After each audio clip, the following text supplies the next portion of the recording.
Hi friends, welcome back to my channel South Indian Homemaker Tamil. இன்னைக்கு நம்ம subscriber ஒருத்தங்க ரொம்ப விரும்பி கேட்டிருந்த மீன் குழம்பு மசாலா பொடி எப்படி பண்றதுன்னு பார்க்கலாம். கூடவே அதை வச்சு மீன் குழம்பு எப்படி ரெடி பண்றது அப்படினும் நான் இன்னைக்கு காமிக்க போறேன்.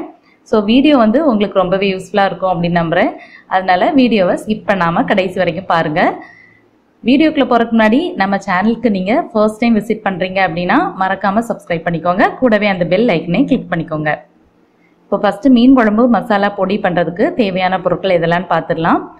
2 டீஸ்பூன் அளவு மிளகு, 2 டீஸ்பூன் அளவு வெந்தயம், 2 டீஸ்பூன் அளவு ஜீரகம், 2 டீஸ்பூன் கடுகு, 1 டீஸ்பூன் அளவு பெருஞ்சீரகம். இந்த 4 பொருட்களும் ஒரே அளவில் எடுத்துக்கோங்க. பெருஞ்சீரகம் மட்டும் அதில் பாதி இருக்கிற மாதிரி எடுத்தா போதும். இது எல்லாத்தையுமே நம்ம வந்து வறுத்துட்டு அரைக்க போகிறோம். அப்போ தான் அதை ஒரு நைஸ் ஃப்ளேவர் கிடைக்கும். இப்போ எல்லா ஸ்பைசஸையும் வறுக்கிறதுக்காக பேனை ஹீட் பண்ணிக்கலாம். பேன் நல்லா ஹீட் ஆனதும் மிளகு, வெந்தயம், ஜீரகம், கடுகு, அப்புறம் பெருஞ்சீரகம் இது எல்லாத்தையுமே சேர்த்தே நம்ம போட்டுடலாம். தனித்தனியாக வறுக்கணும்னு அவசியம் இல்லை, சேர்த்து வறுத்துக்கிட்டாலே போதும். ஸ்டவ்வை வந்து மீடியம் ஹீட்டில் வச்சு வறுத்துக்கோங்க, இல்லைனா இந்த ஸ்பைசஸ் எல்லாமே சீக்கிரமே கருகி போயிடும். கொஞ்ச நேரத்திலே உங்களுக்கு பார்த்தா தெரியும், கடுகு எல்லாமே வந்து நல்லா இந்த மாதிரி வெடிக்கும்.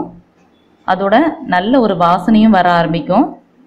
இந்த மாதிரி எல்லாம் பொன்னிறமாக வறுபட்டதுக்கு அப்புறமா நம்ம ஸ்டவ் ஆஃப் பண்ணிடலாம். ஸ்டவ் ஆஃப் பண்ணிட்டு கொஞ்ச நேரம் நல்லா ஆற விட்டுடுங்க. இப்போ நல்லா ஆறிடுச்சு. ஒரு மிக்சர் ஜாரில் இந்த ஸ்பைசஸ் எல்லாம் சேர்த்துடலாம்.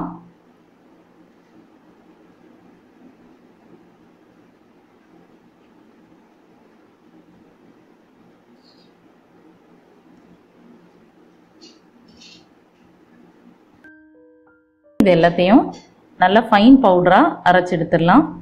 பாருங்கள், இந்த மாதிரி நல்லா ஃபைனாக பவுடர் பண்ணி எடுத்து வச்சுக்கோங்க. நல்ல வாசனையாக இருக்கும் இந்த பவுடர். ஆறுனதும் ஒரு ஏர்டைட் கண்டெய்னரில் நான் இங்கே வந்து ஸ்டோர் பண்ணிக்கலாம். கொஞ்ச நேரம் நல்லா ஆற விட்டுக்கோங்க. பாருங்கள், இப்போ நல்லா ஆறிடுச்சு.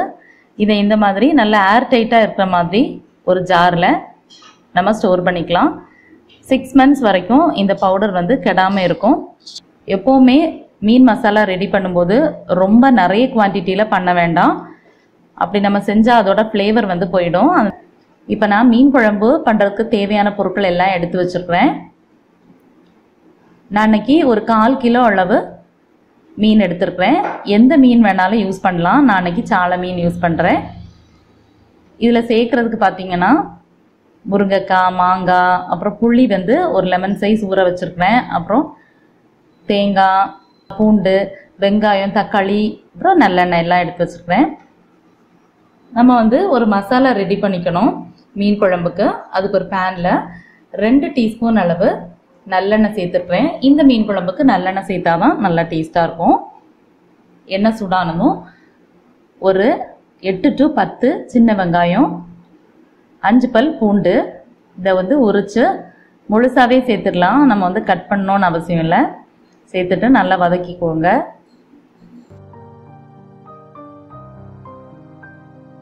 இந்த மாதிரி நல்லா பொன்னிறமாக வறுபடணும். இந்த மாதிரி வதங்கினதுக்கு அப்புறமா ஒரு பெரிய சைஸ் தக்காளியை கட் பண்ணி எடுத்து வச்சுருந்தேன், அதை ஆட் பண்ணிக்கலாம். இந்த தக்காளி நல்லா வேகிற வரைக்கும் மிக்ஸ் பண்ணிக்கோங்க. தக்காளி நல்லா வெந்துருச்சு.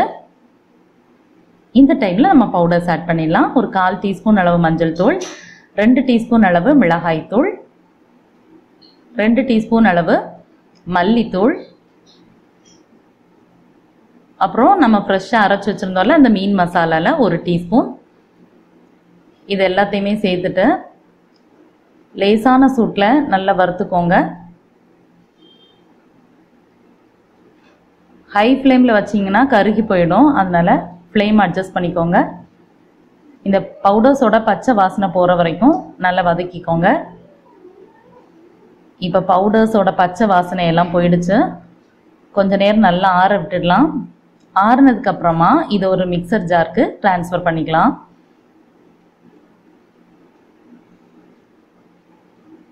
இந்த மாதிரி எல்லாம் வதக்கி அரைக்கிறதுனால நல்ல வாசனையாக இருக்கும். அதோட ஒரு அரை கப் அளவு துருவின தேங்காயும் ஆட் பண்ணிவிட்டு தேவையான அளவு தண்ணி சேர்த்து நல்லா ஃபைனாக அரைச்சி எடுத்துடலாம். இந்த மாதிரி அரைச்சி எடுத்துக்கோங்க. அரைச்சி எடுத்த விழுதை மீனில் டைரெக்டாக ஆட் பண்ணிடலாம். ஆட் பண்ணிவிட்டு தேவையான அளவு தண்ணியும் சேர்த்துக்கலாம். தண்ணி வந்து உங்களுக்கு எவ்வளோ தேவையோ அவ்வளோ ஆட் பண்ணிக்கோங்க. இதில் மாங்காய் முருங்கைக்காய் எல்லாம் சேர்த்துடலாம். நான் வந்து பாதி அளவு மாங்காய் அப்புறம் பாதி முருங்கைக்காவை இந்த மாதிரி சின்ன சின்ன பீஸாக கட் பண்ணி சேர்த்துருக்குறேன். ஒரு லெமன் சைஸ் புளியை கரைச்சி எடுத்து வச்சுருந்தேன், அதை ஆட் பண்ணிக்கலாம். இதுக்கு கூடவே தேவையான அளவு உப்பு ஆட் பண்ணிக்கோங்க. ஆட் பண்ணிட்டு இந்த மாதிரி லைட்டாக மிக்ஸ் பண்ணி விட்டுக்கோங்க. நான் வந்து இன்னும் கொஞ்சம் தண்ணி ஆட் பண்ணிக்கிறேன். ஆட் பண்ணிவிட்டு இனி இதை ஸ்டவ்வில் வச்சிடலாம். ஸ்டவ்வில் வச்சு நல்லா கொதிக்க விட்டுக்கோங்க. கொதிக்கட்டும் குழம்பு. கொஞ்ச நேரத்துலேயே நம்மளோட குழம்பு வந்து நல்லா கொதிக்க ஆரம்பிச்சிருச்சு. லைட்டாக இந்த மாதிரி மிக்ஸ் பண்ணிக்கோங்க.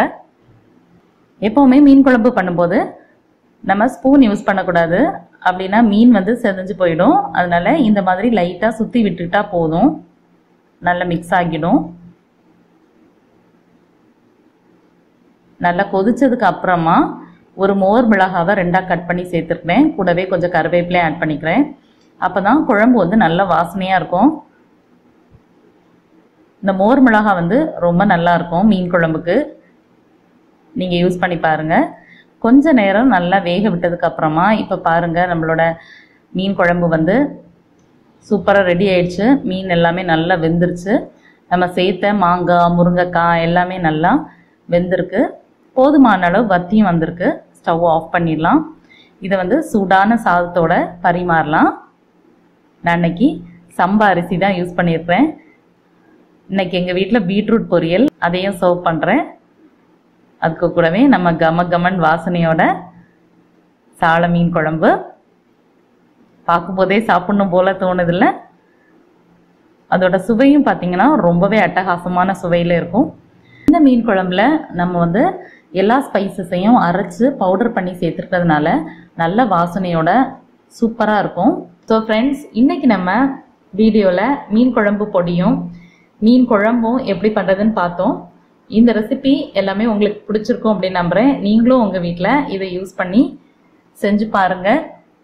செஞ்சு பார்த்துட்டு எப்படின்னு உங்களோட கமெண்ட்ஸை ஷேர் பண்ணிக்கோங்க. இந்த வீடியோ உங்களுக்கு பிடிச்சிருந்தா லைக் பண்ணுங்கள், ஷேர் பண்ணுங்கள், மறக்காமல் என்னோட சேனலுக்கு சப்ஸ்கிரைப் பண்ணுங்கள். தேங்க்ஸ் ஃபார் வாட்சிங் ஃப்ரெண்ட்ஸ். Bye bye.